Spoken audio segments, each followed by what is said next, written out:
Assalamualaikum warahmatullahi wabarakatuh, teman-teman, kembali lagi bersama saya. Dan di video kali ini saya ingin membahas terkait pola pikir yang beranggapan bahwasanya orang yang disayang atasan itu umumnya adalah mereka yang dimanfaatkan oleh atasan. Itulah mengapa banyak orang yang tidak mau jadi kesayangan atasan, ya karena ujung-ujungnya akan ngebatin gitu.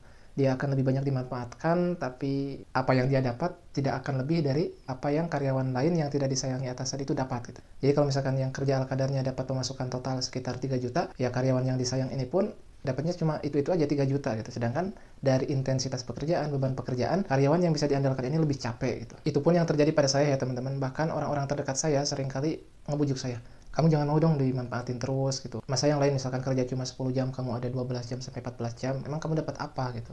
Gaji kamu tetap sama kan sama yang lain yang kerjanya biasa-biasa aja. Kamu ngomong dong ke atasan bahwasanya beban kerja kamu itu ya bisa dibilang over dibandingkan yang lain gitu. Awalnya saya juga berpikiran seperti itu, hingga saya juga ingin protes gitu.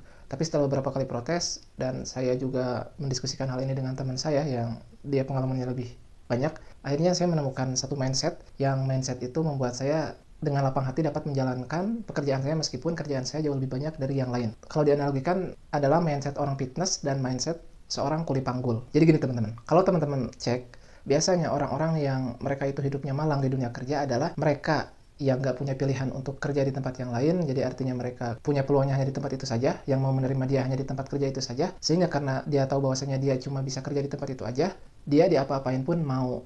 Tapi sebetulnya dia lakukan hal itu karena dia terpaksa, dan dalam dirinya pun dia tidak ingin maju, dia cuma ingin ya udahlah saya segini aja bersyukur, tapi gak ada keinginan dia buat maju gitu. Itu yang biasanya terjadi pada orang yang dimanfaatin oleh atasannya, dan hari demi hari penderitaannya tidak berhenti. Itu sama halnya dengan seorang kuli panggul. Ini dalam hal ini saya tidak merendahkan seorang kuli panggul ya.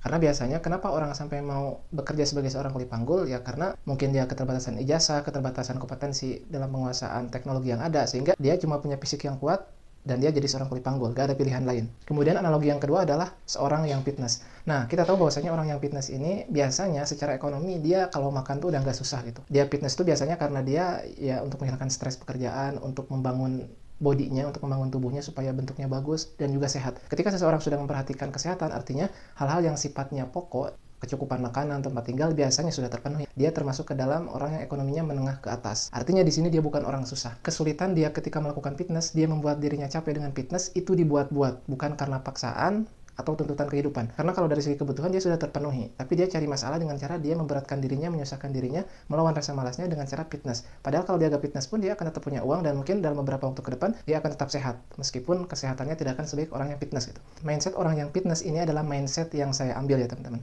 Setelah saya sadar, dulu mah saya juga berpikir sebagai mindset seorang kuli panggul gitu. Saya bekerja di sini tuh karena saya ngerasa ya mungkin saya juga kalau keluar dari sini nggak akan ada yang mau menerima saya, dan juga ketika saya disuruh maju ya saya juga belum ada kompetensi gitu.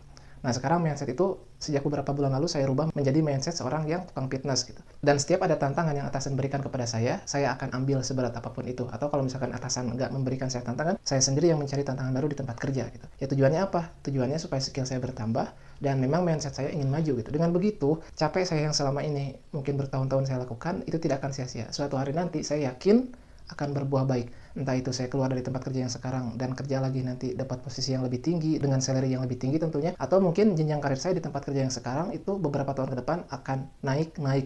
Itu yang ada di pola pikir saya sekarang. Jadi bagi saya sekarang, semakin saya diandalkan, semakin kerjaan saya lebih banyak dari yang lain, saya semakin senang gitu. Karena saya berpikir jauh gitu, bahwasanya ketika saya punya keahlian lebih, punya ilmu yang lebih banyak dibandingkan rekan kerja yang lain, punya daya juang yang ingin maju, maka saya yakin masa depan saya akan lebih baik dibandingkan yang lain, insya Allah. Jadi bagi teman-teman yang mungkin keadaannya sekarang sama seperti saya, orang lain lebih banyak santai, kita kayaknya kurang waktu untuk santai gitu ya. Waktu santai kita hanya ada ketika istirahat, selain itu kerja terus, itu nggak ada hentinya. Ya teman-teman terima itu, tapi tambahkan juga dengan mindset ingin maju gitu. Nggak apa-apa kita lebih capek dari yang lain dengan gaji yang sama, tapi ada prospek di masa depan yang menyebabkan derajat kita akan naik beberapa level dibandingkan rekan kerja kita yang sekarang. Lebih baik menurut saya kita jadi andalan atasan, tapi dengan mindset ingin maju dan punya rasa penasaran yang tinggi untuk meningkatkan skill, sehingga betapapun kita di tempat itu nggak naik jabatan, nggak jenjang karir, ya kita keluar aja, dan ketika kita ngelamar kerja di tempat kerja yang lain, kemungkinan kita untuk ngelamar di posisi yang lebih tinggi dari yang sekarang itu jauh lebih besar, karena kemampuan yang telah kita latih dan pola pikir kita yang ingin maju gitu.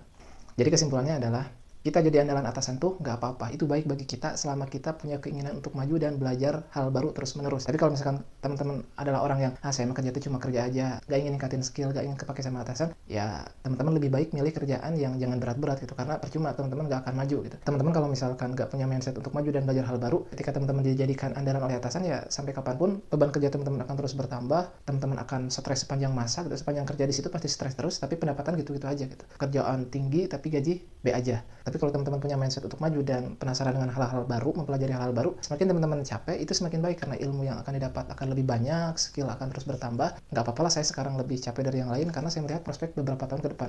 Mungkin dalam 5, 7, atau 10 tahun ke depan, mudah-mudahan apa yang saya rencanakan untuk lebih baik dari yang sekarang itu tercapai. Jadi intinya itu ya teman-teman, apapun yang kita alami, apapun perlakuan orang terhadap kita, yang penting mindset kita dalam menerima perlakuan tersebut itu apa gitu. Apakah ketika kita diberi kerjaan yang lebih dari yang lain dengan gaji yang sama, itu mindset kita sebagai seorang kuli panggul yang kerja karena gak ada pilihan, karena kepaksa, karena tuntutan hidup, atau kita mindsetnya kayak orang yang fitness, dia punya kecukupan hidup tapi dia mengambil tantangan baru dengan menyusahkan dirinya melawan rasa malasnya dengan fitness, yang padahal kalau dia gak fitness hidupnya akan baik-baik saja, kebutuhan sehari-harinya akan tetap terpenuhi.